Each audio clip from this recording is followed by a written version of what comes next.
সেদিন আকাশের মুখটা কেমন যেন ভার ছিল। গাবতলী বাস টার্মিনাল থেকে শুরু করে দেশের আনাচে কানাচে ছড়িয়ে থাকা হাইওয়ের পিচ ঢালা পথগুলো যেন হঠাৎ করেই ভীষণ শান্ত হয়ে গিয়েছিল। বাতাসে ভেসে আসছিল এক মহাশূন্যতার খবর। দেশের পরিবহন জগতের এক বিশাল আকাশ, হানিফ এন্টারপ্রাইজের কাণ্ডারি আলহাজ কফিল উদ্দিন সাহেব আর আমাদের মাঝে নেই। একটি চাকা ঘোরা শব্দ যেমন একটা গাড়ির প্রাণ, ঠিক তেমনি দেশের পুরো পরিবহন সেক্টরের প্রাণ পুরুষ ছিলেন তিনি। শূন্য থেকে শুরু করে সততা আর কঠোর পরিশ্রমে কিভাবে একটি সাম্রাজ্য গড়ে তোলা যায়, তিনি ছিলেন তার জীবন্ত উদাহরণ। আজ তিনি নেই, কিন্তু রেখে গেছেন এক বিশাল ইতিহাস। শ্রমিকদের আপনজন এক বটবৃক্ষ কফিল উদ্দিন সাহেব কেবল একজন ব্যবসায়ী বা হানিফ এন্টারপ্রাইজের চেয়ারম্যান ছিলেন না, তিনি ছিলেন হাজারো শ্রমিকের মাথার ওপর এক পরম নির্ভরতার বটবৃক্ষ। গাল ভরা চেয়ারম্যান শব্দের চেয়ে শ্রমিকদের কাছে তিনি ছিলেন একজন অভিভাবক। কোনো চালক বা হেল্পার যখনই কোনো বিপদে পড়তেন, সবার আগে এগিয়ে আসতেন কফিল উদ্দিন সাহেব।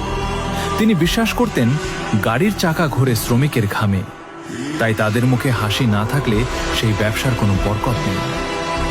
ঈদের বোনাস হোক কিংবা কোনো শ্রমিকের পরিবারের চিকিৎসা, সবকিছু তিনি নিজে দাঁড়িয়ে থেকে তদারকি করতেন।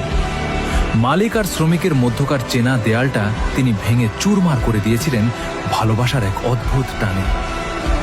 আজ তার চলে যাওয়ায় সেই শ্রমিকদের চোখে বুক ফাটা কান্না। তারা হারিয়েছেন তাদের সত্যিকারের আপনজনকে।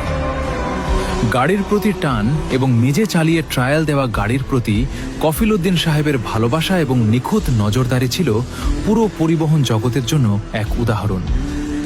তিনি শুধু এসি রুমে বসে ব্যবসা পরিচালনা করতেন না, তার একটি অনন্য বৈশিষ্ট্য ছিল।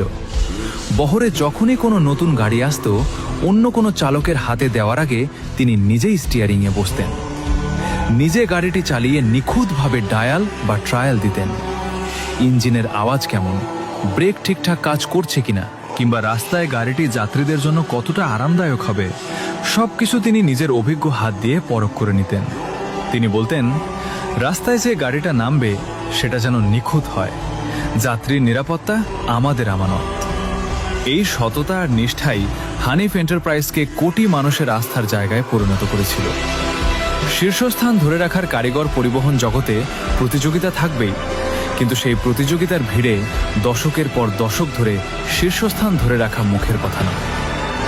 আলহাজ কফিল উদ্দিন সাহেব তার সততা, সময়ানুবর্তিতা এবং সুদূর প্রসারী পরিকল্পনার মাধ্যমে হানিফ এন্টারপ্রাইজকে বাংলাদেশের পরিবহনের ১ নম্বর ব্র্যান্ডে পরিণত করেছিলেন। ব্যবসা অনেকেই করেন, কিন্তু সুনামের সাথে, সততার সাথে শীর্ষস্থান ধরে রাখার এই ম্যাজিক কেবল তিনিই জানতেন।